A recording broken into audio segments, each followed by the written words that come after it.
Seorang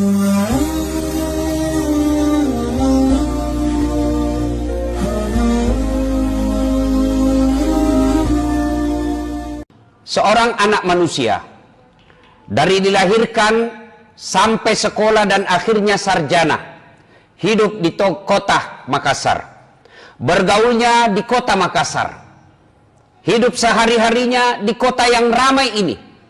Akhirnya mendaftarlah dia pegawai negeri. Setelah mendaftar pegawai negeri, ternyata dia ditempatkan di pelosok kampung di Papua. Tidak ada listrik, tidak ada sinyal, dan dia harus tinggal di situ bertahun-tahun. Maka dia pasti stres. Saya saku. Nah, teleponlah orang tuanya. Tidak bisa kah di sini, Pak? Setengah mati saya di sini. Tidak ada sinyal. Dari kecil saya berkomunikasi pakai handphone. Sekarang tiba-tiba tidak ada sinyal. Air susah, listrik tidak ada. Menderita saya, Pak. Kata bapaknya, sabar mako dulu nak, tinggal mako di situ, insya Allah akan ada perubahan. Tidak bisa kah Pak, menderita saya di sini. Setelah dia menderita, akhirnya dia putuskan, sudah Mi, biar mak saja pensiun dini. Lebih baik saya tinggalkan ini pekerjaan gajiku yang cuma 5 juta, dari saya penderita 24 jam. Pulang mak, kata bapaknya, pulang mako pale. Saudaraku, merantau, pergi kerja, ternyata di tempat kerja tidak menyenangkan. Bapak masih ada pilihan. Apa pilihannya? Pensiun dini. Polisi ditugaskan ke Papua. Di sana orang baku tembak-tembak. Tentara ditugaskan ke Papua. Ternyata juga tidak nyaman di sana. Bapak, ibu masih punya pilihan. Apa? Pensiun nggak? Berhenti ya? Ada apa? Tapi ketahuilah demi Allah. Kalau masuk maki dikubur, tidak ada yang dibilang pensiun dini. Kalau masuk maki dikubur, Bapak senang tidak senang, puas tidak puas, tinggal kau di situ, tidak boleh kau pulang-pulang lagi. Kalau di dunia tidak senang kita perantauan, masih bisa kita pulang. Pergi cari kerja di Jakarta, ternyata di Jakarta tidak ada nyamannya, pulang lagi di kampung Tamak Galung. Ternyata sampai di kampung kita merantau tidak nyaman juga, masih bisa kita pindah lagi. Tapi ketahuilah demi Allah, ketika Bapak masuk kubur, tidak ada pilihan kecuali tinggal maki di situ, tidak ada lagi pulang-pulangnya. Dan pada saat masuk di kubur, Nabi menjelaskan, ada beberapa orang yang menyesal setelah tiba di kubur. Nah, sesa alena, magai nasabari. Maka dia Nabi tak menyesal mereka, sebab apa? Satu, enggan bersedekah. Selama hidupnya, dari pagi sampai pagi lagi, lembur, cari nafkah. Bahkan dia tinggalkan sholatnya, dia tinggalkan keluarganya, menghalalkan segala cara, dia dapat itu harta, bisa bikin rumah yang mewah, punya mobil yang bagus, punya tabungan deposito yang banyak. Tapi ketika dia meninggal, tidak punya sedekah, rumahmu, depositomu, mobilmu, bukan kau yang punya. Apa yang kau bawa? Hanya selembar kain kafan. Kaos kaki dilarang, cincin tidak boleh, baju tidak boleh, kain kafan, kain yang paling murah. Biar bapak pejabat tinggi, biar bapak kaya, tidak bisa kasih tahu kain kafannya sutra. Tidak, kain yang paling murah. Selama kita hidup, parfum yang kita pakai berjuta-juta harganya, tapi begitu bapak mati, apa parfum dipakai? Kapur barus. Maka menyesallah ketika masuk di kubur, karena dia tidak bersedekah. Kenapa? Sedekah ini yang membuat kita menyesal. Sebab puasa, haji, zakat, sholat hanya kita nikmati ketika kita lakukan saat di dunia. Ketika bapak sholat, puasa, haji, didapat pahalanya ketika kita di dunia. Tapi yang namanya sedekah, namoni mati nih, biar kita sudah jadi jasad, tinggal tulang belulang, tapi masjid yang kita bangun, sekolah yang kita bangun, pesantren yang kita ikut bangun, selama pesantren, masjid, sekolah itu dimanfaatkan, selama itu kiriman pahala datang kepada kita, meskipun kita sudah dikubur. Ini disebut amal jariah. Maka ini masjid belum rampung. Bapak-bapak, sedekah. Saya tidak bisa sedekah uang Ustadz, sedekah dengan otak. Pikir bagaimana supaya bisa maju ini jamaahnya.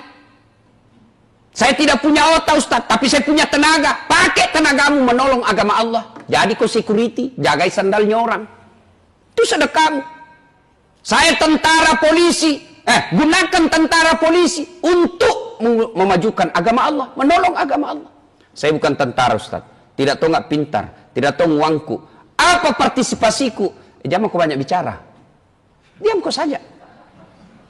Ada tong itu orang tidak pernah menyumbang, tidak pernah datang berjamaah, tidak pernah berikut rapat, nguritik terus panitia dari pangkak-pangkak, dari balai-balai, menyerang terus panitia pembangunan masjid. Maka bawa no, itulah pembangun, itulah partisipasimu. Maka orang yang tidak bersedekah ketika dia hidup, dia akan menyesal di akhirat kelak. Bapak-bapak, ini yang rumah tak ada di sini, begitu meninggal siapa punya? Ahli waris. Ya bagus kalau rumah tak dipakai pengajian. Tapi kalau nak pakai mesum anak tak, nak bawa mi ceweknya sama siswa, kos-kosan mi, nak pakai berzina rumah tak, kateh menderita di kubur. Maka sebelum segalanya terjadi, penyesalan itu sedekahlah. Golongan kedua yang menyesal di akhirat kelak, di kuburnya kelak, kata Nabi, adalah mereka yang mendengar panggilan azan lalu dia tidak datang. Termasuk yang selalu terlambat. Itu menyesal kau nanti ketika di akhirat. Kau datang memang sholat Jumat, tapi azan pi orang kau sampai. Itu pun kau merokok dulu di depan. Jangan kau dulu masuk. Cari carama, selalu carama. Sambayang pi kama pi baru masuk. Menyesal kau nanti di kubur. Dengar ini yang selalu terlambat sholat Jumat. Dengar Pak ya. Tanda-tandai mukanya. Dan itu terung itu. Itu kemarin yang terlambat. Itu juga minggu lalu. Itu lagi yang terlambat ini. Mau masuk surga. Nenekmu patah. Coba kita lihat itu. Sholat 5 waktunya tidak ada. Sholat 5 waktu tidak ada. Jumat saja dia mengaku Islam. Itu pun paling terlambat datang, paling cepat pulang. Dan Jumat-Jumat begitu. Mau masuk surga. Coba kita lihat ini. Yang selalu terlambat, dengar baik-baik. Sah sholat Jumat tak? Sah. Tapi tidak ada di buku absen. Ketika hatib sudah Assalamualaikum warahmatullahi wabarakatuh, bukunya malaikat daftar hadirnya ditutup. Yang datang sudah tidak dicatat namanya. Di akhirat kelak Anda akan menyesal. Mana namaku di buku absen? Ada kok memang, tapi terlambat kok. Dan Jumat-Jumat Bapak lakukan. Sudah dikasih tahu begini, tidak ada perubahan. Nah bilang orang Bugis, wita topi na witai. Kucini tompi na kucini ki, eja pina doang. Tapi katte. Itu yang nasindir Allah dalam Al-Quran. Wa dhawa'un alaihim a'anzartahum am lam tunsirhum la yu'minun. Kau sampaikan ayat Allah atau tidak, kau ceramai atau tidak, mereka tidak akan berubah. Kasar hatinya, mati hatinya. Kata bahasa hadis, kaswatul qalbi, maka doati. Mudah-mudahan Jumat depan tidak mikir begitu. Coba kita dibilang wali kota ki, barangkali banyak mau ditandatangan di kantor. Banyak orang datang pelayanan publik. Tapi kata pengangguran jah. Terlambat lagi datang sholat. Apa modal tak nanti menghadap kepada Allah? Maka akan di akhirat nanti dikubur. Bapak menyesal. Kenapa kasihan saya selalu terlambat? Hayya 'alas salat.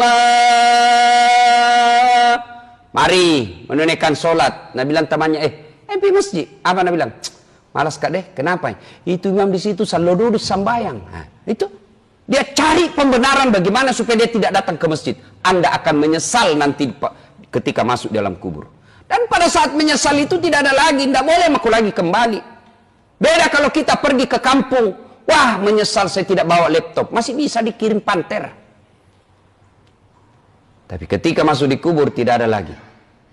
Nah, yang ketiga kata Nabi, orang yang menyesal nanti di akhirat adalah orang yang memutuskan tali silaturahim. Itu nasi salah-salah. Orang yang suka bertengkar. Selesai mi kampret sama cebong. Tinggalkan itu. Sudah mi dilantik presiden. Prabowo sudah jadi menteri. Kate masih bertengkar cebong kampret. Ini dekat lagi kita. Desember nanti ini ada lagi pilih wali Makassar. Silakan berbeda pilihan. Tapi jangan bertengkar gara-gara beda pilihan. Kita berpecah belah. Termasuk di antara kita. Masjid kadang-kala berpecah belah. Gara-gara apa? Gara-gara beda mazhab. Zaman saya kecil kalau orang berbeda mazhab tidak bertengkar, tidak ribut di medsos. Kita sholat subuh, Allahu Akbar. Ternyata di samping tidak kunut, tidak diprotes itu. Langsung jadi saja Allah, oh, tidak kunut di samping Muhammadiyah.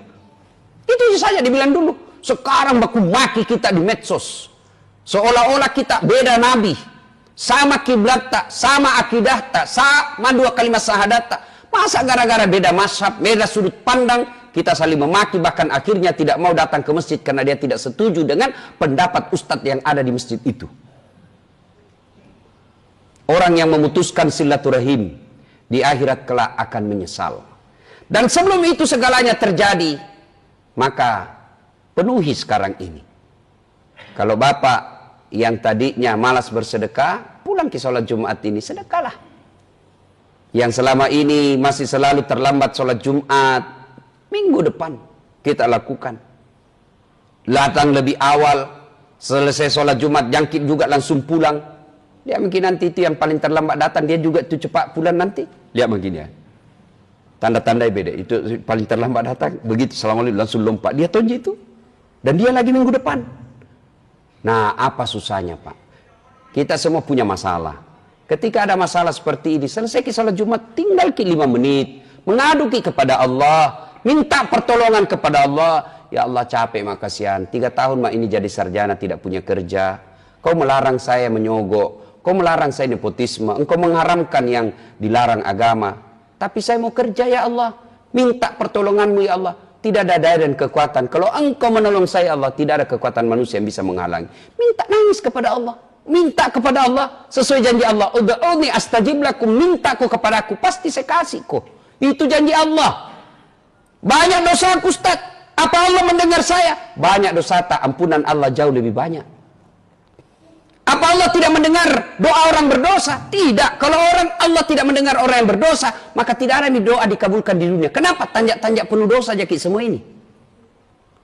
Lalu orang yang baik itu bukan orang yang tidak punya dosa. Orang yang baik, dia sadar salah, lalu dia tobat, dan dia tidak ulang, lalu dia ganti kebaikan. Itulah orang baik. Kita baru tahu bahwa orang yang terlambat sholat Jumat tidak masuk daftar. Tobat sebentar. Ya Allah, ampuni saya ya Allah. Ya Allah, bimbing saya agar saya tidak ulang lagi Jumat depan. Karena tanpa hidayah dari Allah, biasanya kita ulang. Maka kita diajarkan doa dalam Al-Baqarah akhir-akhir. Rabbana la tusik qulubana ba'da is hadaitana wa hab lana min ladunka rahmah. Ya Allah, jangan kau palingkan hati hamba setelah engkau berikan hidayah dalam diri hamba. Dan kalau kita merasa ada musuh tak di sini komplek, sudah segeralah datang minta maaf. Maafkan saya Pak, saya hilaf, saya adik, saya emosi. Maafkan saya. Sudah minta maaf Ustaz, dia tidak maafkan saya, bukan urusan tak. Yang penting minta maaf Ki. Selama masih bilang Ki saya kakak, saya dosennya, saya senior, saya pejabat, saya orang kaya, masa saya minta maaf sama dia? Itu setan yang bisik kita seperti itu. Innallaha yuhibbut tawwabina. Allah mencintai bukan yang profesor, bukan yang kaya, bukan yang tinggi jabatannya. Allah mencintai orang-orang yang bertakwa. Dan ciri-ciri orang yang bertakwa adalah saling maaf, memaafkan. Semoga ada manfaat, lebih dan kurangnya mohon dimaafkan. Nun wal kalam ya misturun billahi fi sabilil haq. Barakallahu li wa lakum wa izza'il mu'minin innahu huwal ghafurur rahim.